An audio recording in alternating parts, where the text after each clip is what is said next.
Olá, o meu nome é Clara. Eu vim contar um outro relato que aconteceu comigo na minha infância. Eu moro em Tocantins e tenho 35 anos de idade. Isso ocorreu quando eu tinha cerca de 12 anos. Na época, eu morava em Rondônia com a minha mãe e o meu irmão mais velho que tinha 15 anos de idade. Mesmo os meus pais estando separados, o meu pai era muito presente em nossas vidas. A minha mãe estava procurando uma casa nova, pois a que vivíamos era alugada e o proprietário desejava vendê-la. Então meu pai recomendou 4 lugares com casas para alugar e acompanhou a minha mãe a cada visita. O meu irmão e eu também fomos juntos. Foi então que encontramos uma casa linda e disponível para alugar. O meu pai parou em frente e demos uma olhada por fora. E ficou evidente o quanto a minha mãe ficou encantada com aquela casa. Pegamos o número do proprietário e entramos em contato. No dia seguinte, nós 4 fomos visitar a casa por dentro. O dono que nos mostrou a casa era bastante simpático e minha mãe ficou impressionada com a residência. A casa tinha 3 quartos, 2 banheiros, uma sala, uma cozinha e um quintal grande e bem cuidado. Eu devo admitir que era realmente uma casa muito bonita. Quando o dono mencionou o preço do aluguel, tanto a minha mãe quanto meu pai ficaram surpresos, pois uma casa bonita daquele tamanho estava com aluguel muito acessível. A minha mãe então perguntou novamente para confirmar se o aluguel era realmente daquele valor. E o dono confirmou que sim. A minha mãe então disse: uma casa grande assim, bonita e barata desse jeito? Isso me parece bem estranho.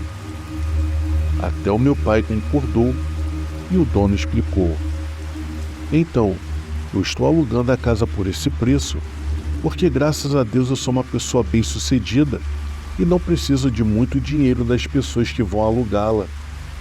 Só estou alugando porque a minha avó que morava aqui, infelizmente veio a falecer há cerca de 1 ano e desde então essa casa ficou vazia.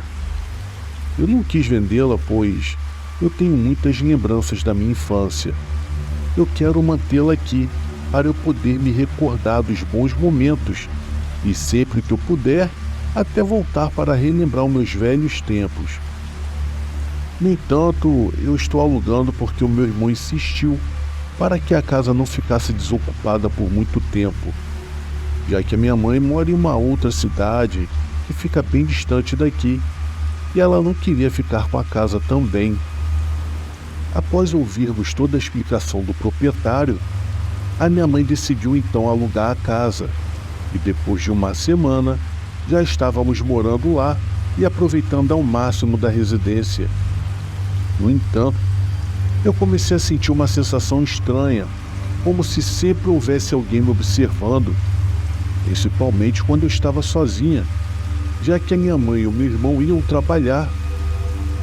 A minha mãe trabalhava como recepcionista e o meu irmão como ajudante de mecânico. Então eu ficava sozinha pela manhã, até por volta das 2:30 da tarde, quando meu irmão chegava. Já a minha mãe só retornava a partir das 4 horas da tarde. A cada dia que passava, a sensação de estar sendo observada só aumentava, até que um dia eu acordei no meio da madrugada sentindo alguém me enforcando. Mas não havia ninguém lá, era apenas eu. Eu tentei gritar, mas a minha voz não saía. Então eu comecei a chutar as paredes. A minha mãe ouviu as paredes sendo chutadas e correu para o meu quarto. Quando ela chegou, aquela sensação de estar sendo enforcada parou instantaneamente. Eu contei tudo o que aconteceu para ela e mostrei as marcas de mãos no meu pescoço. Então ela me chamou para dormir com ela e, graças a Deus, naquela noite eu não senti mais nada. Já no dia seguinte, a minha mãe foi trabalhar e eu fiquei em casa, já que era feriado e eu não tinha aula. Eu estudava de manhã, então eu aproveitei para dormir até tarde. já que todos os dias eu tinha que acordar cedo. Eu acordei por volta de meio-dia e fui beber água. Em seguida eu fui assistir desenhos na televisão. Foi então que ouvi um barulho na cozinha e fui verificar. Mas não havia nada lá. Quando eu voltei para a sala, eu vi uma senhora sentada no sofá. Na hora eu comecei a tremer e o meu coração começou a acelerar. A senhora então olhou para trás e sussurrou algo no qual eu não pude escutar claramente. E simplesmente ela desapareceu diante dos meus olhos. Eu comecei a chorar e fui para o meu quarto trancando a porta. Eu esperei até o meu irmão chegar e contei tudo a ele, mas infelizmente ele não deu ouvidos ao que eu estava falando. Em seguida ele foi para o quarto dele. O que me restou então foi esperar minha mãe chegar, e assim que ela chegou, eu contei todo o ocorrido para ela, inclusive aquela sensação de eu estar sendo observada. Após ouvir o que eu havia dito, a minha mãe me disse: "Filha, amanhã vamos à igreja e vamos pedir ao padre para fazer uma oração por mim, pelo seu irmão e principalmente por você." Então eu acabei concordando. No dia seguinte, fomos até a igreja, onde o padre fez uma oração por nós. Voltamos para casa, mas após alguns dias, a sensação de estar sendo observada havia retornado. Quando eu fui dormir, eu acordei no meio da madrugada para ir ao banheiro. Então a mesma senhora que eu havia visto na sala, agora estava de pé na minha cama. Ela estava me observando. Quando ela tentou tocar em mim, eu gritei bem alto. A minha mãe e o meu irmão correram para ver o que havia acontecido comigo. Eu estava tão assustada que eu comecei a chorar e contei o que eu vi. Desde aquele dia, eu passei a ver essa senhora por todos os cantos da casa. Ela estava sempre me observando. Até que um dia, eu estava saindo do banheiro após o banho, e quando eu abri a porta, lá estava ela na frente. Ela olhou diretamente nos meus olhos e sussurrou: "Isabel, isso é tudo meu." Eu acabei desmaiando e batendo com a minha cabeça na pia do banheiro, o que causou muita dor. Eu acordei no hospital com a minha mãe e o meu irmão me perguntando se eu estava bem e o que havia acontecido comigo. Pouco tempo depois, eu acabei lembrando de tudo o que havia acontecido e contei tudo nos mínimos detalhes. Depois de voltarmos para casa, a minha mãe perguntou a um morador antigo do bairro sobre a história daquela casa no qual a gente morava. Ele disse que morava uma senhorinha e que ela vivia sozinha e que ela praticava rituais satânicos. Ele chegou a mencionar que ela zombava de Deus e adorava o próprio diabo, praticando assim magia negra. A senhora acabou morrendo de um ataque cardíaco fulminante enquanto cuidava do quintal. Ela era muito apegada à casa. A minha mãe ficou totalmente assustada ao ouvir aquele relato e começou a procurar uma casa para alugar. Foi então que conseguimos nos mudar e desde então nunca mais eu senti aquela sensação estranha de estar sendo observada. E nunca mais eu vi aquela senhora novamente.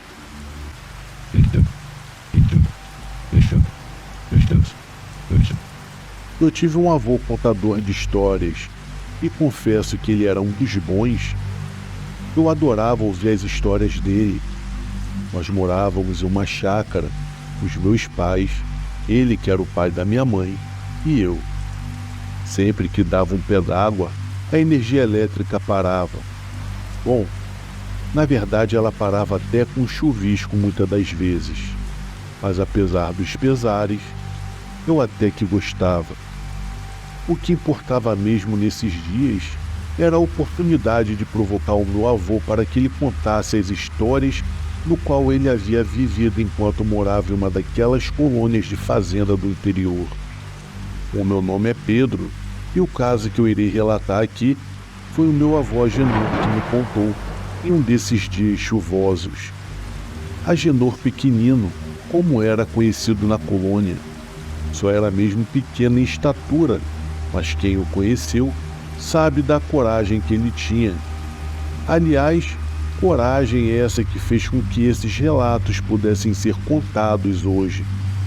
Digamos que ele enfrentava coisas que nenhum outro morador da pequena vila tinha coragem. O meu avô morava com a minha avó, a minha mãe, que ainda era uma criança, e os meus 2 tios, em uma casa na vila de trabalhadores de uma antiga usina de açúcar, no qual os meus tios trabalhavam. Era bem na divisa. Bom, eu acho melhor não dizer as cidades. Enfim, vamos aos fatos. Em um daqueles dias sem energia elétrica, eu pedi para que ele me contasse algo estranho de medo que ele havia vivido lá na usina. Então ele me disse: moleque, depois você vai ficar com medo na hora de dormir e sua mãe vai me encher a paciência. Eu me lembro claramente dele dizendo isso, mas eu, ansioso como sempre, eu disse que não e que ele poderia contar sem problemas. Ele me encarou e me disse: tá, mas se ficar com medo, depois eu não conto mais nada, hein? Tá entendido? Disse ele, louco para contar, mas com aquele tom sisudo. Ele se ajeitou na cadeira e começou o relato. Bem na época em que isso aconteceu, muitas pessoas estavam desaparecendo por aquelas bandas e sem deixar rastro. Nem mesmo os investigadores de polícia conseguiram encontrar explicação ou pista. Os mais céticos acreditavam que era algum maníaco matando e desovando os corpos nas matas densas que havia por lá. Já os mais religiosos e supersticiosos ficavam apavorados, juravam que era coisa de outro mundo que estava dando sumiço nas pessoas. Nós morávamos na colônia da usina, mas eu trabalhava na fábrica de uma cerâmica que ficava a 1h20 de bicicleta. Como dá para imaginar, eu saía bem cedo de casa para dar tempo de entrar às 6 no serviço. Então pulava cedo da cama, antes das 4h. Para eu partir, eu ainda tinha que alimentar os porcos que nós tínhamos e pegar os ovos no galinheiro. E foi nesse ponto que a estranheza e o mau presságio daquele dia começaram. Quando eu cheguei para apanhar os ovos no galinheiro, eu vi que o seu Teodoro, um colono que tinha mudado para a vila há poucos meses, estava parado ali perto da entrada. Ele aparentava estar bem tranquilo. Com palheiro na boca, eu até me espantei. E com um pouco de intimidade que eu tinha com ele, perguntei em tom debochado se ele havia caído da cama. Afinal, ele trabalhava ali mesmo na usina e não tinha motivo algum aparente para acordar tão cedo. Esse tal Teodoro era um sujeito querido pela vizinhança, apesar de ser novo por ali. Além de ser sobrinho da dona Luísa, uma mulher muito estimada na vila, ele estava sempre envolvido nos afazeres da comunidade da igreja do Padre Aguinaldo, com o qual fez muita amizade rapidamente. Inclusive, ele era um rapaz de hábitos, vamos dizer, normais. Mas então, naquele dia, algo estava estranho e ele não esboçou nenhuma expressão com a minha brincadeira. Nada habitual para um bonachão. Quer dizer que o senhor, seu Agenor, não tem medo de nada, anda armado por aí e diz que vai atirar quando ouvir coisas estranhas por essas estradas? Foi isso que ele me disse antes de eu começar a ficar incomodado com toda aquela situação. Ele me disse isso se referindo às supostas maldições e lendas que o povo de lá tinha medo, mas que eu enfrentava. Eu era mais cético. Eu sempre achei besteira tudo aquilo. É até compreensível esse medo todo que eles tinham naquela localidade, pois não existia eletricidade, TV e nem internet. Ah, menino, você não faz ideia como era. Qualquer coisa lá era assombração. Até mesmo os meus amigos, o Toninho e o Bastião, já tentaram tirar sarro de mim, tentando me assustar com um alfange e umas roupas pretas na estrada do canavial. Talvez o Teodoro estivesse falando disso, pois foi o que eu disse aos dois sacanas, e eles com certeza devem ter contado para o povo local. Se bem que eu também fiz isso na história da noiva que aparecia de noite em um trecho da estrada que levava à colônia. Diziam que ela aparecia à noite e que fazia ruídos indecifráveis para aqueles que a encaravam. Enfim, vai saber o que se passava na mente daquele sujeito esquisito. Sim, se o senhor está falando daquela bobagem de história de noiva, com certeza eu fiz para ver o que era. E disse que se fosse realmente alguém tentando me assustar, eu iria atirar. Mas como já devem ter fofocado para o senhor, realmente eu fui adiante. E eu vi que era apenas um arbusto de folhas brancas perto de um córrego que desce da fazenda do lado. Eu respondi isso já me sentindo estúpido e reforçando que não estava entendendo aquele papo brabo dele às 4h pouca da manhã. Então ele me disse: "Ah, tá certo, seu Agenor. O senhor me perdoe o jeito. É que eu não dormi direito hoje, pois a minha tia Luísa sumiu desde ontem à noite. Ela estava voltando de charrete da fazenda dos compadres e sumiu do nada. A charrete e os cavalos estão na minha casa. Eu só passei para avisar o senhor que é bom tomar cuidado. Nunca se sabe com quem estamos lidando, já que o senhor sempre anda por essas matas no escuro." Ah, meu Deus do céu, como se eu andasse por tudo que quisesse, né? Aquele borra-botas aspirante a coroinha tardio tinha me transformado em suspeito por debaixo da minha fuça. Vê se pode, moleque. Então eu disse para ele: "Ó, o senhor fique tranquilo, viu, seu Teodoro? O que quer que seja isso aí, se vier para mim vai encontrar, hein?" Só respondi isso e fui saindo para pegar a bicicleta e seguir para o meu trabalho. "O seu Teodoro, se souber de alguma coisa, é só me falar. Deve ter lobo em pele de cordeiro caçando por aí." Eu falei isso e fui tomando meu rumo. Trabalhei normalmente naquele dia até às 6h pouquinho. Não era moleza não. Bom, depois do turno, eu peguei a minha barra forte e, como eu fazia todos os dias, eu rumei para casa. Era mais ou menos umas 15 para as 7 da noite. E quando eu já tinha entrado nas estradas de terra da fazenda, o sol já tinha se posto há tempos. Era um breu só. Depois que eu saí da pista que ligava as duas cidades, onde poucos postes de luz iluminavam o caminho, o resto era só mato, cana e escuridão. Só a lua mesmo para não aumentar a cegueira. E foi no cruzamento da linha do trem que tudo aconteceu. Na verdade, foi perto. Esse cruzamento, não sei se ele ainda existe, pois ficava perto de uma igrejinha abandonada. Ali tinha uma estação de trem de carga que também tinha sido abandonada.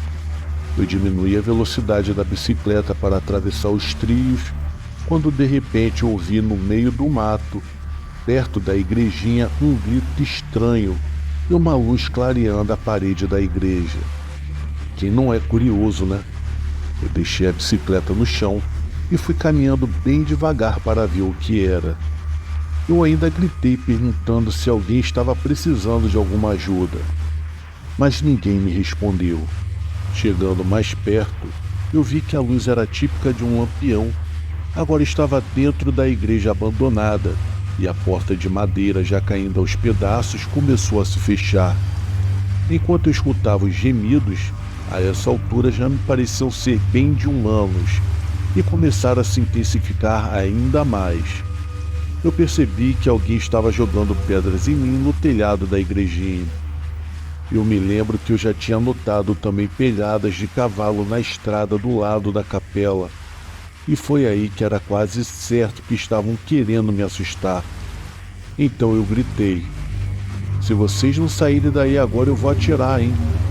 Eu já vi que os cavalos estão amarrados ali atrás da capela. É melhor sair. Toninho, Bastião..." Eu sei que vocês estão querendo zombar de mim de novo, né? Bom, eu não sei se eu iria atirar de fato. Só sei que o Toninho e o Bastião não quiseram pagar para ver. O Toninho abriu a porta da capelinha rindo e dizendo: "É, pequenino, o senhor não é de emendar o bigode mesmo, hein?" Nisso, o Bastião saiu de trás de um mato ali do lado onde estávamos, igualmente abobalhado e rindo. Depois disso, vocês devem estar se perguntando se é só isso, não é? Quando eu ia começar a dar uma coça neles pela brincadeira de mau gosto, é que aconteceu uma das coisas mais sinistras que eu já presenciei em toda a minha vida. Pedrinho, você tem certeza que quer continuar, meu filho? Claro, vô, pode continuar. Eu disse não tão certo disso. Então o meu avô continuou. Eu estava com a molesta naquele dia. Já era a segunda vez que tentavam me assustar. Acho que eles pensaram que com a onda de sumiços iriam me fazer cair. Eu encarei as 2 vezes, apesar de acreditar em espíritos e coisas que não podemos explicar. Até então, eu tinha uma postura cética. Eu achava que assombrações e outros seres não apareceriam assim do nada. Mas naquele dia, a minha mãe, no caso a sua bisa, provou que estava certo o tempo todo quando dizia que fenômenos sobrenaturais só acontecem com quem não tem medo. Enfim, como eu estava dizendo, eu fiquei muito irritado com eles e comecei a cuspir fogo, mas fui interrompido pelo barulho dos cavalos que estavam por detrás da igrejinha. Todos nós ouvimos um relincho tão alto e ardido que o Toninho, que ainda estava parado no degrau em frente à porta, escorregou e caiu de bunda no mato. O lampião que ele segurava para ajudar a enxergar um pouco naquele breu acabou se apagando. Os cavalos pararam de relinchar pouco antes de ouvirmos um barulho oco no chão, como se algo tivesse sido jogado na terra. Foi aí que, apesar do escuro, vimos uma criatura com cerca de 2 metros de altura sair por detrás da capela. Ela estava segurando 2 coisas, uma em cada mão. Quando se aproximou um pouco mais, nós vimos que as coisas eram as cabeças dos cavalos. Eu me lembro que eu fiquei estagnado no local. Eu estava a uns 5 metros da porta da igreja e pude ver com exatidão a hora que o Bastião e o Toninho foram levados pela besta. Eles começaram a correr em direção à estrada, perto de onde eu estava, quando a criatura os pegou pelo pescoço, rápido como o bote de uma serpente, e os arrastou para o meio da mata. Mal deu tempo de ouvir os gritos de socorro. Eles simplesmente desapareceram no escuro. Eu estava em choque vendo tudo aquilo, mas ainda consigo me lembrar daquela criatura. Além da grande altura, eu percebi o focinho enorme e pelos negros e lisos como os de um cavalo. Aquilo andava como um homem, mas era rápido, muito rápido. Assim que ele saiu de trás da igreja com as cabeças nas mãos, ele me encarou por alguns segundos antes de soltar as cabeças e dar o bote nos meus pobres amigos. Aquela coisa parecia ter olhos de gato, só que do tamanho dos olhos de um boi. A luz da lua foi suficiente para que aquele brilho medonho ficasse marcado em minha memória até os dias de hoje. Assim que eles sumiram, o barulho parou. Eu meio que retomei os sentidos. Contando para você hoje, lembro de como me senti. Era como se eu estivesse entorpecido. Era uma sensação de embriaguez. Lembro também que assim que sumiram no meio da mata, aquela sensação esquisita de dormência passou e eu pude puxar o meu revólver. Eu fui em direção ao mato onde eles desapareceram. Eu gritei pelo nome dos dois, porém eu não tive resposta. Nada podia fazer, sem ajuda, sem iluminação. Então eu fiz o que dava. Eu peguei a bicicleta, e pedalei o mais rápido que eu pude em direção à colônia. Eu queria contar logo e voltar para lá para tentar encontrar os dois. A primeira pessoa que eu contei foi a sua avó. Logicamente, ela ficou muito assustada. Insistiu comigo para que fôssemos à casa do seu Antônio, um dos encarregados da usina. Além dele, só os donos de lá tinham telefone em casa. Então chegamos à casa do senhor Antônio, contamos a história e, apesar de um pouco desconfiado, ele ligou para a polícia e falou de todo o ocorrido. Seu Agenor, eles disseram que vão mandar uma equipe para cá e pediram para a gente aguardar. Assim que o encarregado nos disse, fomos para a casa dos dois para dar notícias às famílias. Depois resolvemos reunir os colonos na pracinha da igreja para contar tudo e aguardar a chegada das autoridades. Apesar de todos ali estarem cabreiros e me olhando torto, eu sabia que o risco era real. Era melhor ficar todo mundo junto ali. Eu era a prova viva de que o assassino que estava amedrontando aquelas bandas não era humano. Mas parecia que eu ainda precisava provar isso.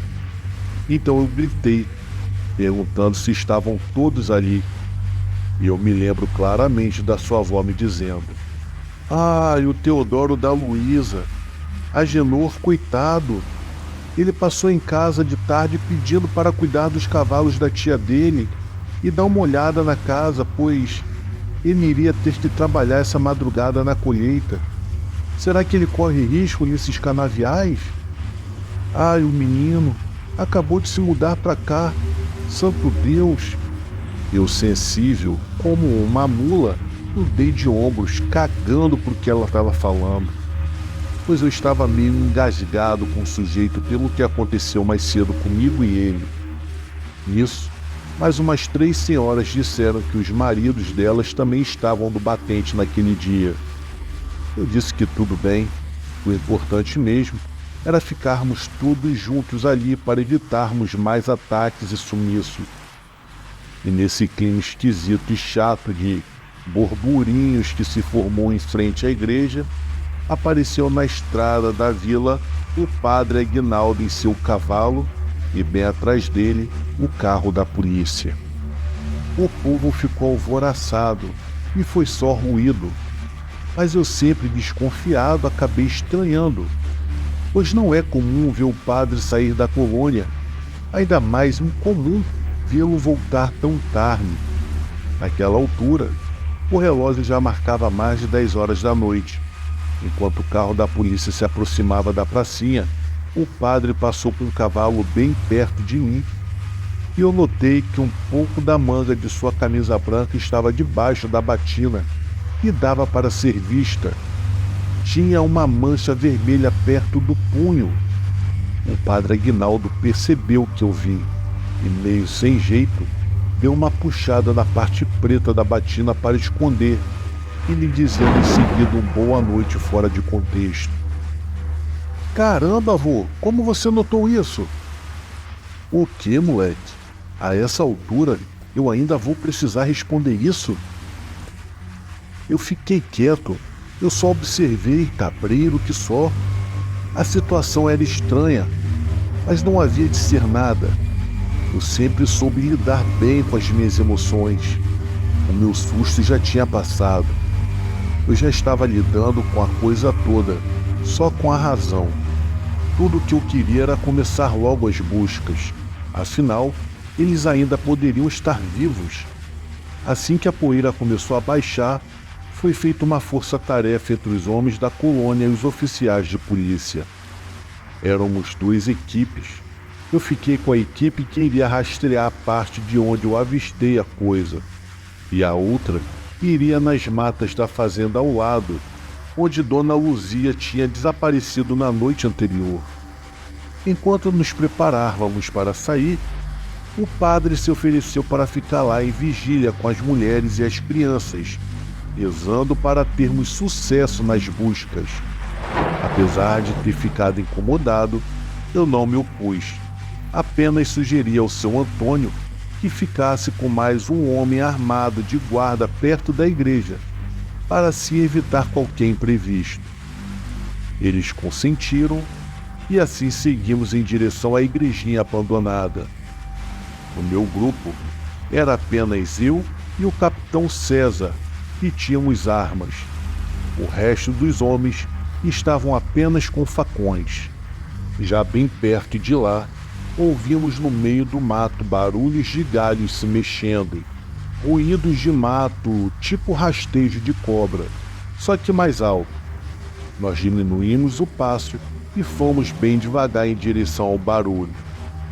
De repente tudo ficou em silêncio.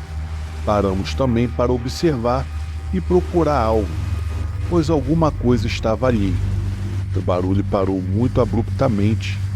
À nossa frente, apenas algumas touceiras de mato amassado e uma árvore grande. Só conseguimos ver o que a luz dos 2 lampiões a gás eram capazes de mostrar. Eu e o César já estávamos com as armas em punho quando aquele ser demoníaco apareceu de novo, Pedrinho. Ele pulou em cima da árvore bem na nossa frente, só que ele não parecia calculista como antes. Dessa vez, ele estava urrando alto, mostrando uma fileira de dentes pontiagudos e babando. Ele tinha sangue pingando daquela fuça comprida, mas para o azar dele, eu também estava diferente. Sendo que dessa vez, eu sentei-lhe o dedo. O César também fez a mesma coisa. Acho que demos para mais de 10 tiros naquele bicho. Enquanto aquela fera arriava nas balas, ela começou a ficar desfigurada, começou a diminuir de tamanho e a gritar como um homem. Mas ainda não dava para enxergar os detalhes, pois mantínhamos uma certa distância por precaução. Assim que aquilo caiu de vez no chão, só se ouviram uns poucos gemidos abafados. Chegamos mais perto e, para nossa surpresa, quando colocamos um lampião perto daquela coisa, vimos que aquele monstro era o miserável do Teodoro. Aquele maldito ainda tentou dizer alguma coisa antes de voltar para o inferno de onde deve ter saído. Eu lembro que ele disse: "Tem mais." Mas a gente estava tão eufórico com aquilo que nem demos muita atenção, apenas seguimos vasculhando o local para ver se ainda tinha alguém vivo por ali. Mas não, infelizmente só encontramos os corpos. Em um barranco perto da árvore de onde ele saltou, tinha uma espécie de toca, onde estavam Toni, Bastião e a dona Luísa, além de outros 4 corpos de moradores da região. Aquilo foi indescritível. Muitas pessoas da colônia se mudaram para a cidade depois disso. A usina faliu e ninguém mais queria ficar por ali. Foram 2 anos de declínio total da região. Nós também nos mudamos. Realmente foi uma coisa que não dá para escrever em palavras, Pedrinho. Foi muito sinistro. Você deve estar se perguntando sobre a mancha na camisa do padre, não é, meu filho? Pois bem, uma semana depois do ocorrido, logo após a missa de 7º dia dos meus amigos, eu estava fumando um palheiro perto da porta dos fundos da igreja. Eu estava esperando o padre Aguinaldo sair. A casa dele era bem ali ao lado. Assim que ele saiu, eu perguntei sobre a mancha e fui além. Eu disse que o enviado do capeta tinha me dito: "Tem mais." Ele disse antes de morrer. Ele ficou claramente incomodado com o que eu havia dito a ele. "Seu Agenor, que desconfiança é essa? O que está passando pela sua cabeça? Suspeitar de um representante de Deus é pecado, homem. Não que lhe deva satisfação, mas pode se aquietar. Naquele dia, eu fui rezar a missa na capela da fazenda Santa Clara, nossos vizinhos. Na hora da comunhão, eu acabei me atrapalhando e derramei a taça de vinho na batina. Só isso. Passar bem, seu Agenor. E mais uma coisa, se o tem mais quer dizer que tem outro monstro, ele ainda está por aí, e não sou eu." Meu neto, ele me disse isso e foi virando as costas em direção à sua casa. Mas, vô, o senhor foi na fazenda Santa Clara perguntar se ele realmente estava fazendo a missa naquele dia, né? O senhor foi, não foi? Quando meu avô já ia começar a me responder, a luz voltou naquele exato momento. Então ele me disse: foi, meu filho, fui sim. Mas essa história vai ficar para um outro dia.